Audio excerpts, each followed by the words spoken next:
Let's go ahead and work on a few more of these translational equilibrium problems. Now, for all these problems, we want to start off by drawing a free body diagram. And once we have a free body diagram, we can go ahead and construct a triangle where we can use the concept of translational equilibrium where the sum of the forces equals to 0. And for the problems that we covered so far, this will allow us to use the sine law to find our missing unknown. Okay, so in this particular problem, there's two tensions, T1 and T2, in the two ropes, and the ropes are holding this 36 kilogram mass as shown in the diagram. Okay, so what we're going to do here is we're going to start off by drawing a free body diagram. So there's a force in the ropes. We call this the force tension, so we'll label this as FT2. And we also have another tension in this rope, and we'll call that FT1. And since there's a mass of 36 kilograms, we can draw our force of gravity acting in the downwards direction. So this is your force of gravity. And before I construct a triangle, I will go ahead and just change the 36 kilograms into its weight. So this is going to be the same thing as 36 times 9.80. And once we multiply those numbers out, we get 352.8 newtons. So that is the weight of the block there. Okay, let's go ahead and construct a triangle here. So I will start off with this vector right here, FT2. All right, so let me just draw the vector like that. So I'll call that FT2 with the vector sign. And then we also have the force of gravity, which is down here, which is acting in the downwards direction. So I will go all the way down. I'll call this FG with the vector hat. And in order to complete my diagram, I just need to add my first tension here, and we'll construct that by drawing the vector right back to the starting position, and we'll call that FT1 with the vector hat. And based on this vector diagram, we've just kind of concluded here that the sum of forces based on this vector diagram is equal to 0. Okay, so there's my triangle here. What I'm going to do now is I'm going to just erase the notation here, and what I want to do is I'm going to start plugging in some numbers here. So we do have a value of 352.8 newtons, and that's going to be this side of the triangle, which is 352.8. And then if I go back to my diagram here, I'm kind of erase some of the highlights here. We have 60 degrees right there, so the way that translates to the diagram is over here. So if I just draw a horizontal line like that, this is your 60 degrees. So that's 60 degrees. This has to be 30 degrees so that we have a 90-degree angle there. And using the alternate interiors angle concept, if this is 60 degrees, and this is also going to be 60 degrees down there. Okay, and then we also have this 50 degrees right there, and that's going to correspond over here. So if I just kind of draw a vertical line like that, this is going to be my 50 degrees there, right? So if that's 50 degrees, then this has to be 40 degrees to complete the 90-degree angle. And if this is 50 degrees, then this is also going to be 50 degrees. Okay, so there you go. That's how we would label our triangle there. And let's just go ahead and look at the center here. 60 plus 40, that's going to be 100. So I'm going to erase that, and we'll put 100 here. And therefore our angles add up to 180 degrees, and our triangle has all the right numbers that we need in order to find our unknowns. And the unknowns that we want to find are the tensions in the rope, right? So we want to find the tension here, and we also want to find the tension over here. Okay, so the good news is, if I just grab another marker here, I have 100 degrees, and that's pointing to the opposite side of 352.8. So if I want to use the sine law, it would be sine of 100, always divide by its opposite side, which is 352.8. And then we just got to find a side of the triangle that we want to solve for. So let's go ahead and solve for tension 1 first. So if I want to solve for tension 1, I need to find its opposite partner there. So T1 is opposite to the 30 degrees. So the way we set that up on the sine law is we always put the angle with the numerator, right? So since my angle is in the numerator, I'll make this sine of 30 degrees divided by its side, which is T1. All right, and then we just solve this particular equation here for T1. A few ways you can do this. You can crisscross. So the sine of 100, which is just a number, you can multiply that with T1. And then you can move the 352.8 to the opposite side. So this is sine of 30. And then we just multiply that by 352.8. And then finally, we just divide both sides by sine of 100. So now we have sine of 30 times 352.8. and then we just divide this by sine of 100. Okay, and then from here on, you can just go to your calculator here, and you should get a roughly around 176.4. No, sorry, it was 179.12 newtons. And if you just want to round this to two significant figures, 180 newtons would also be okay. So those two answers work really well. Now let's go ahead and find the force in the second rope here, so tension 2 there.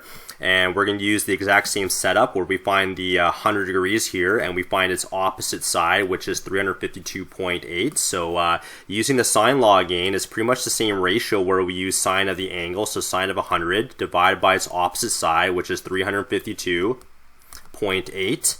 And now we got to find the magnitude in the second tension there. So if I go to the opposite side, it's going to be 50 degrees, right? So on the numerator here, we just match the angles with the angles. So if this is an angle of 100 degrees, this will be an angle of 50 degrees, and we divide that by its opposite side, which is T2. Right, and then just like the previous part, we just kind of crisscross here. So this will be T2 times sine of 100. And that's going to equal to sine of 50 times by 352.8. And then we just isolate for the T2 variable. So this will be sine of 50. Actually, we can just divide both sides by just sine of 100. So let's just divide this all by sine of 100. And I can erase that. And we just have the T2 here. And the magnitude of the force in the second rope there is going to be sine of 50 times 352.8 divided by sine of 100, and this will give us a value of 274.43 newtons. And if you want to round this to two significant figures, 270 newtons is also okay. All right, so there is the tension in the second rope. And we already found the tension in the first rope. So if we just went back to our diagram now, and if we wanted to just kind of plug in the numbers here, so I guess the second tension was 270 newtons, and to two significant figures is about 180 newtons, and that's how you would solve this particular problem.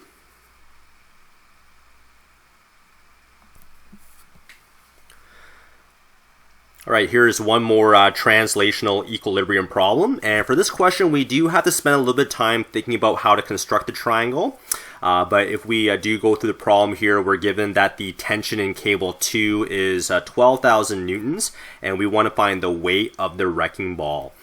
Okay, so we're given a few more angles here, and but let's start off by drawing the free body diagram here. So if I would get out a blue marker here, here is the tension in cable 2, FT2, and we also have a tension over here which looks a little bit longer here, so this is the force tension 1, and we also have the mass of the ball here, so we'll call that FG. Okay, so there's my free body diagram. So we do need to think about how we want to construct this particular triangle here. It's not the same as some of the other triangles that we have dealt with, but we do need to understand this particular concept that the sum of the forces equals to 0. So let's go ahead and see if we can maybe put this triangle together here. So let's start off by using our second force in the tension there. So if I have to draw that particular vector here, let me just draw something like that. So this is FT2. I'm going to put a vector sign there because I'm trying to construct a vector diagram now. I would say this part of the problem here, FG here, we're not going to go all the way down. We're just going to maybe go up to here, and I'll call this FG. And we'll put a hat there. And then finally, we want to use this part of the vector so that we can complete the triangle there. So I'll put this vector like that. And if I do that, we'll call that FT1. And therefore we pretty much start and we end at the same location. So this verifies that we have used the translational equilibrium concept, where the sum of the vectors here, which means in this case the sum of the forces will equal to 0 for this particular problem. Okay, so now that we've done that, let's go ahead and see if we can now put in the numbers into this triangle here. So let me kind of erase some of these colors here. Let's start off by going to the actual the tension here. We're given a tension of 12,000 newtons, and that's in cable number 2, which is this length right here, right? So this is going to be 12,000 newtons. And let's see if we can continue breaking down this triangle here. So let me get a green marker here. So right now we're given this 20 degrees here. So if I go ahead and draw a vertical line here, this is going to be 20 degrees. And if that's 20 degrees, then using the alter interior angles constant, then this over here will be 20 degrees. Okay. And then finally, let's see if we can break down this 30 degrees over here. So we got to find T1 there, right? So what that will look like is this is going to be your 30 degrees right there, and that means this over here will be the 30 degrees. Okay, so the nice thing here is we know this is going to be 90 degrees right there, right? So 90 plus 30 is going to be 120, right? So this whole angle here is really a sum of 120 degrees. And that should be more than enough to find this last angle here. Actually, we don't even need this part here. So we're given a value of 20 plus 120, which is 140. So what that would mean is this would be 40 degrees right there. Okay, and finally what we need to do here is we want to find the weight of the wrecking ball. So the wrecking ball is going to be this part right here, which is FG. Alright, so there's our triangle. A little bit of work to kind of set up that triangle, but we should have some information now to find FG by using the sine law here. So using a colored marker here, 120 degrees points to an opposite side of 12,000. So we will start off by saying 100, or sine of 120 degrees using the sine law, divided by 12,000. And that's going to equal to, all right, we've got to find the force of gravity, right? The weight here. So if I have my 40 degrees, and that's opposite to the force of gravity there. So on the right-hand side, I could write sine of 40 degrees, and then we're going to divide that by FG. All right, so there you go. That's enough information now to solve for FG. And if I just kind of crisscross both of these, very similar to all the previous problems that we've done. So force of gravity times sine of 120 degrees equals to sine of 40 degrees times 12,000. And then we can divide both sides by this sine of 120 degrees there. So I'll divide that by sine of 120 degrees. And let's put our FG over there. Okay, and then from here on, we just go to a calculator, and then we should be able to solve for this particular problem now. So we should get 8,906.73 newtons. And if you want to round this down to two significant figures, maybe 8,900 newtons is also okay there. All right, so that concludes this homework video guide on some of these additional translational equilibrium problems.